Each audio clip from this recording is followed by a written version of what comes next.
In this episode, day 2, we start to wonder, what kind of madness did we sign up for? We celebrate July 1st like true Canadians, and by nightfall, a small touch of comfort to get us through the night. Bikepacking for years, Petit Train du Nord, Véloroute des Bleuets, Confederation Trail with the kids. We thought we were ready, we weren't. This time, it didn't care. Fast descents, then the trail breaks. Old ground, forgotten routes, no comfort left in it. Raw, roots, and no mercy. No exit signs, only forward. And it keeps climbing, heavier every step. Hike a bike into the dark, then the river, and the trail is gone. Where the road ends, the butter tart begins. With the storm, the rain, the heat, and the relentless climbs, it only took one day to realize we may have taken on too much.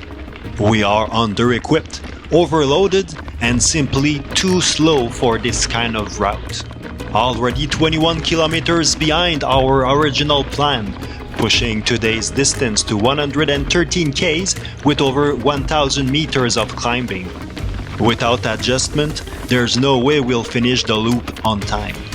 Already, the plan is shifting from BT700 XL to BT700. But the morning brings a small win. The option of quitting is off the table. It's July 1st. Happy Canada Day. We just stopped at a convenience store to get some water to fill up our water bottles because the water at the motel was quite sketchy. So day 2 on the BT.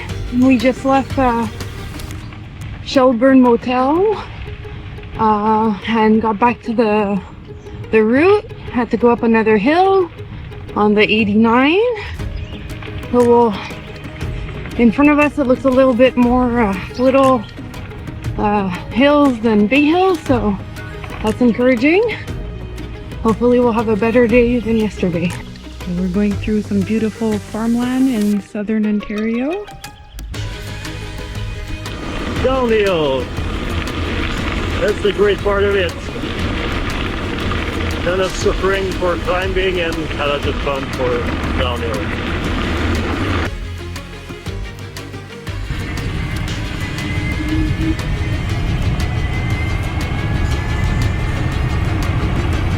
When we talk about climbing, here it is.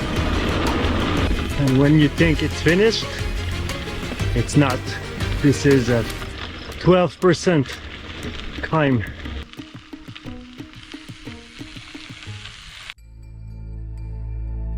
We just entered Mono Cliffs Trail.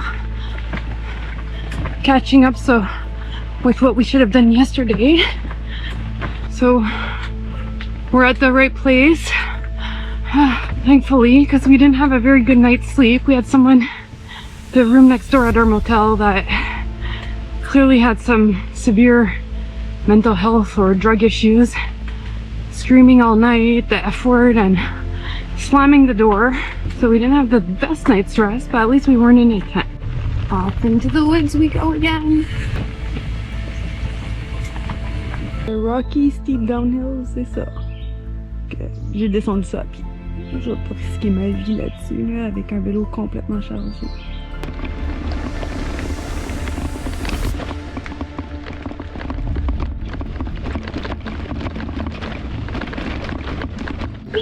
So we are at Mono Cliffs.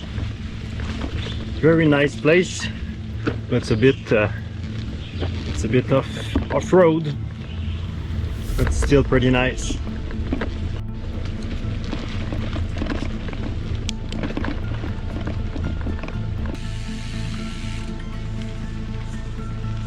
Very nice path.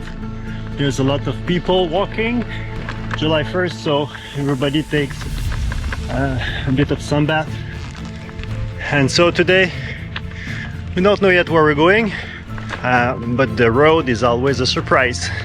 We're on side road number 15 and it's still up and downhill all the way. Lorraine is getting very tired and not having much fun anymore, so I told her, suck it up, Buttercup.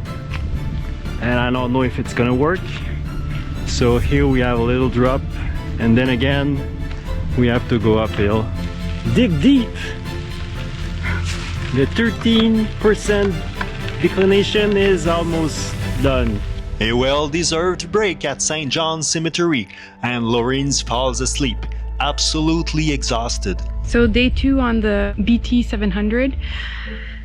Tough day. It was 29 degrees and with humidex 35. So we took the decision after, as a good Canadian, having our Tim Hortons on Canada Day, that we would modify a bit the route and cut towards our original plan to stay at the Tailwind Inn. So we cut off a good section, but we still had, we had done only, I think, 33 kilometers in 3-4 hours, since there's such steep hills at, 13 degrees incline. And we still had another 30 kilometers to do, even modifying the route. So doing more than that, I think, was not really realistic. We didn't, I understand why people, 50% of people give up on like the Great Divide, the mental, and I think long distance and uphill and all. With really charged bikes. So we're trying, to adapt, and if you're too rigid like a tree, well, you'll break with the wind, and we're trying to be more, like a plant that kind of sways in the wind. So Alright, so it's around 4 o'clock at the St. Andrews Road and Beach Grove Side Road. So we're heading to Tailwind Bed and Breakfast. And it's still about 1 hour 45 minutes to go. Et on a pédalé comme des malades. On s'est fait souffrir. Et c'est ça la vie. Quand on décide de prendre des vacances avec une tente, un vélo, pas de commodité, ben c'est ça, on paye le prix.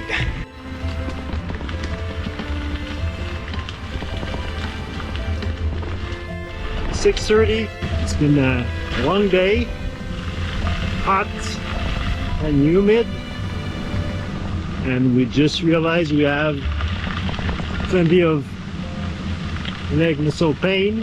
Tomorrow is going to be a better day with a bit less of climbing, only about 450 meters.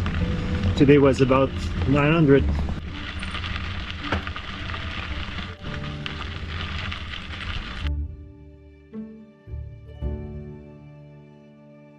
So we just made it to paradise at the Tailwind Inn off the BT700.